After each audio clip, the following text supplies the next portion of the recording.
श्री जानकी वल्लभ राधा वल्लभ उमा वल्लभ को नमन। भारत की पावन संस्कृति के रक्षक सभी गुरुजनों महापुरुषों को नमन। माँ भगवती जगदम्बा के पावन प्रांगण में उनकी गोदी में बैठे हुए आज हम सब परम वंदनीय महापुरुषों के स्मृति में बैठे हैं, जिनके नवा शहर और क्षेत्र में बड़ी कृपा है। पूज्य बाई जी, करुणा देवी, वैराग्या देवी और हमारे इसलिए क्षेत्र की शोभा सरकार जी और हमारे बहुत ही प्रिय श्री ऋषि महाराज, आप हम सब के बीच में इस सप्तदिवसीय श्री राम बधाई मंगल महोत्सव में 5 दिनों की विशेष रूप से अपनी दिव्य भाव में वाणी के द्वारा कृतार्थ करने वाले युगल सरकार के लाडले गोलोकवासी भैया विनोद अग्रवाल जी के अभिन्न, उन्हीं के स्वरूप में रसकों की सेवा करने वाले महावीर शर्मा जी, उनका सभी संकीर्तनियों पर को बहुत बहुत नमन। गढ़शंकर हमारे इस क्षेत्र का, होशियारपुर का सुप्रसिद्ध क्षेत्र है। नेकों संस्थाएं हैं, नेकों मंदिर हैं, वो सब हमारे देश राष्ट्र की शोभा है। कहते हैं दादा की पोता खाता है। ऐसे ही मैं देख रहा हूँ इस नगर में किसी समय जब मैं करीब 25 वर्ष पहले यहाँ इस क्षेत्र में नाम संकीर्तन गौ माता की सेवा के अभियान को गुरुजनों की, महापुरुषों की महती कृपा से प्रारंभ किया, तो उस समय सनातन धर्म सभा के प्रधान हमारे सोमनाथ होरी जी, श्री हरीश खन्ना जी, जुल्का जी, हमारे यशपाल जी, सोनी परिवार, हमारे विनोद शर्मा बाटा वाले, ऐसे कुछ लोग उस समय इस नगर में सनातन धर्म संस्कृति की बहुत बड़ी सेवा कर रहे थे और उसी परंपरा को बढ़ाते थे। कहते हैं पिता से पुत्र कीर्ति में आगे बढ़ जाए तो पिता की शोभा और बढ़ जाती है, गुरु से शिष्य की शोभा और हो जाए तो गुरु की शोभा बढ़ जाती है।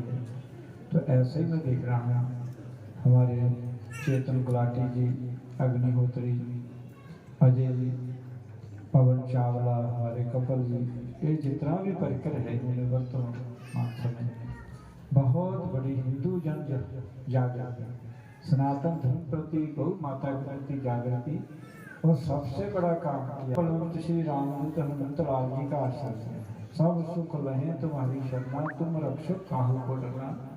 हम सभी सनातन धर्मावलंबियों को श्री जामान जी के उस वाक्य को हृदय में धारण करके परम दयालु श्री हनुमंत लाल महाराज जी की महिमा को, उनके सुयश को आत्मसात करना चाहिए। मैंने क्या अपने जीवन का मूल आधार बनाना चाहिए। महावीर जी उस समय की घटना है और चित्रकूट में एक बहुत बड़े महापुरुष ने बात कही कि जब भगवान रघुनाथ का रावण के साथ बहुत बड़ा भयानक युद्ध चल रहा है, रावण ने एक ऐसी शक्ति का प्रहार किया है, प्रभु रघुनाथ लखनलाल जी समस्त सेना मूर्छित हो जाती है, पर 3 उस सेना में ऐसे हैं जो मूर्छित नहीं हुए, जो सजग हैं, जिनको चेतना है। वो तीनों कौन है? पितामह ब्रह्मा के अंश रूप में अवतार धारण करने वाले जामान जी, श्री विभीषण जी और तीसरे हैं अनंत बलवंत श्री रामदूत हनुमंत लाल। इसी विकट परिस्थिति में विभीषण ने जामान जी को कहा कि जामान जी अब क्या है? तो जामान जी ने विभीषण को कहा, ये बताओ हनुमान जिंदा है? इतना सुनते ही विभीषण चौंक पड़े। जामान जी आप क्या करें? परम दयालु भगवान रघुनाथ का आपने नहीं कहा, शेषावतार लखनलाल का नहीं कहा, और हमारे इंद्र के अवतार महाराज सुग्रीव का ने कहा, आपने जे को कहा कि हनुमान जिंदा है। कवन सो काज कठिन जग माही, जोली होत ताप तुम पाही। दुर्गम काज जगत के जेते, सुगम अनुग्रह तुम्हारे देते। राम काज लगी तब अवतार। तो हनुमंत लाल जी की महिमा को जावान जी बड़ी बात जानते हैं। तो ये हम सबके लिए एक बहुत बड़ा संकट किया है। जावान हनुमान जिंदा है। हनुमान में वीरता, शूरता, सेवा,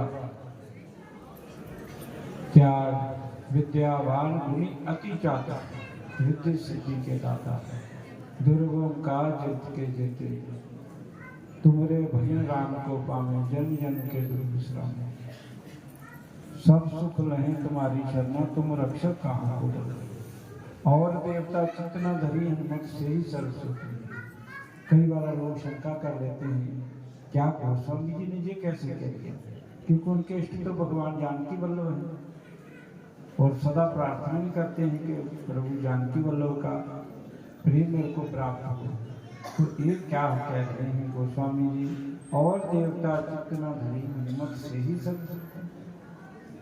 तो हनुमान जी की महिमा को गाते हुए गोस्वामी जी ने कहा कि हनुमान जी की आराधना करने वाले को सभी देवताओं की कृपा मिल जाती है। सभी देवता उन पर प्रसन्न हो जाते हैं। जाके गति है हनुमान की, ताकि पैज पूंजी चली आई। जे रेखा पुरुष प्रशान की। बड़े कहते हैं पत्थर की लकीर है ये बात।